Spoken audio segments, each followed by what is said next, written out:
In this video you will see the lateral ventricle, the parts and the features in each part. The septum pellucidum is removed, so you are seeing the lateral ventricle, and this is the fornix. Septum pellucidum is removed and the corpus callosum, which is attached to the inferior surface of the corpus callosum.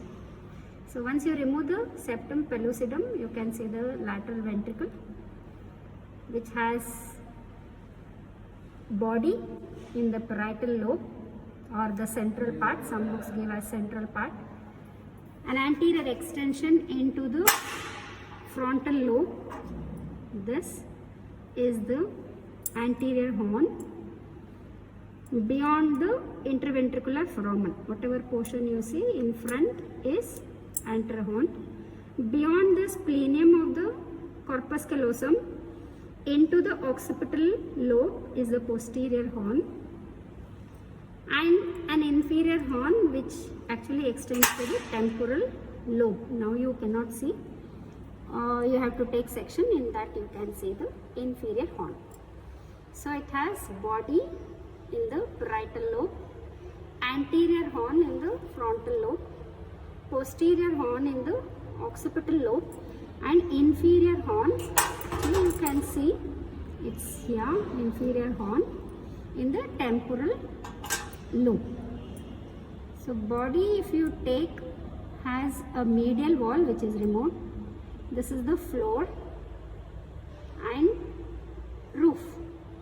So roof is the inferior surface of corpus callosum, medial wall is the septum pellucidum, and floor you see superior surface of the thalamus. Superior surface of the thalamus, then also you can see the body of the caudate nucleus. That is the caudate nucleus. So floor has superior surface of the thalamus and body of the caudate nucleus. Between the two, in the groove between the thalamus and the body of the caudate nucleus, you can see two structures there.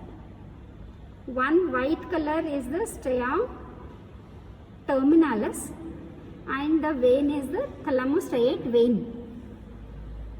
So two structures, thalamostriate vein and stria terminalis. So that's all in the floor. So this is floor, this is roof and medial wall. Anterior horn also has medial wall, roof and a floor. But floor you see that round elevation, and that elevation is the head of the caudate nucleus. So head of the caudate nucleus is in the anterior horn. Medially is again same, septum pellucidum, and the superior surface of the rostrum. Both forms the medial wall. Floor is the head of the caudate nucleus. Roof is again the corpus callosum. And anterior end also they tell, that's the posterior surface of the genu. Okay. Whereas posterior horn, you can see my finger there. Okay, I put the first pin, you can see. So that is in the posterior horn. Extension of the lateral ventricle beyond the splenium. Okay, so that is the posterior horn in the occipital lobe. So now we have to take section to see the boundaries of posterior horn and the inferior horn. So in this section you can see only the body of the lateral ventricle, anterior horn, posterior and inferior horns you cannot see in this section. So for that you have to take section like this. One is not complete transverse section, a small transverse section at the level of interventricular foramen. So here like this, and then sagittal, parasagittal, not exactly in the middle, going back like this, and forwards almost in the shape of C along the superior temporal gyrus. So when you take like this C shape, so you will get two halves like this. But when you join, you can see, okay, full medial surface clearly like this, okay. But when you take this section, you can see all the parts of lateral ventricle. So in this section, you can see the body, where I showed the superior surface of the thalamus, body of the caudate nucleus, and in the groove between this white band of fibers is the stria terminalis, and this vein, you can see, that's a thalamostriate vein.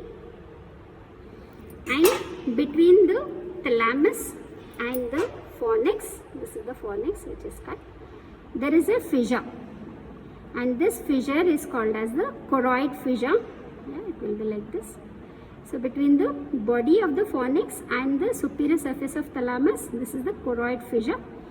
Through that choroid fissure, the choroid plexus from the third ventricle enters the body of the lateral ventricle, which you see here. So this is the choroid plexus, which looks like small bunch of grapes, you can see. So that's the choroid plexus of the body, which enters through this choroid fissure from the third ventricle. Extension of the lateral ventricle into the temporal lobe. So this also has a roof. When you join these two pieces, you can see. So this is the roof of the inferior horn, and this is the floor. Roof of the inferior horn is by the tail of the caudate nucleus. So caudate nucleus is like this. So head is in the anterior horn, body is in the central part, and the tail is in the roof of the inferior horn, and it is attached to amygdaloid nucleus, okay, that you cannot make out, okay, it will be here, just deep to the uncus. Uncus you have seen in the parahippocampal gyrus, so that is the region where you see the amygdaloid nucleus. So the tail of the caudate nucleus comes like this, and to the tail the amygdaloid nucleus is attached. So that's in the roof. And also you see the stria terminalis. So both stria terminalis and the tail of the caudate nucleus you see in the roof of the inferior horn. Floor presents again two elevations like the posterior horn. One very nicely seen, you can see. Okay, so this like a comma shaped structure it looks, the medial elevation, and that is called as the hippocampus. Hippocampus because it looks like seahorse. The shape resembles seahorse, and the zoological name of seahorse is hippocampus. So that's why this is called as hippocampus. You can see medial elevation. Then next to that is another elevation, not so nice in this, but just next to that elevation is called as collateral eminence, which is produced by, yeah, nicely you can see here, that's the collateral sulcus. This is also complete sulcus. So if you pass a forceps or the needle, you can feel the tip of the needle inside. So that's why it is complete sulcus like calcarine. So collateral eminence and hippocampus in the floor of the inferior horn. So hippocampus is covered by, as you can see here, the white matter that's called as alveus. Alveus finally converge on the medial side and becomes the fimbriae, and fimbriae continues as you can see here, continues as the crus of the fornix. Later the two crus joins to form the body, which you saw here, and body later again diverge as the column of fornix, which ends in the mammillary bodies. So fornix is the main efferents coming from the hippocampus.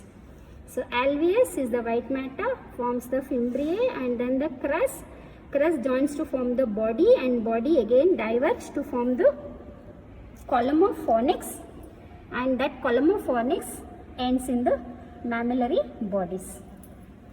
So that's in the inferior horn. So inferior horn, hippocampus, medial elevation, and collateral eminence lateral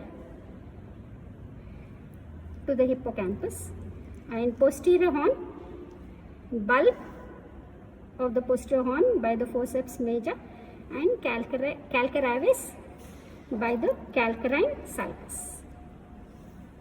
So that is the inferior horn and posterior horn of the lateral ventricle in this section. And if you join, you can see the body and anterior horn. So body is here and anterior horn.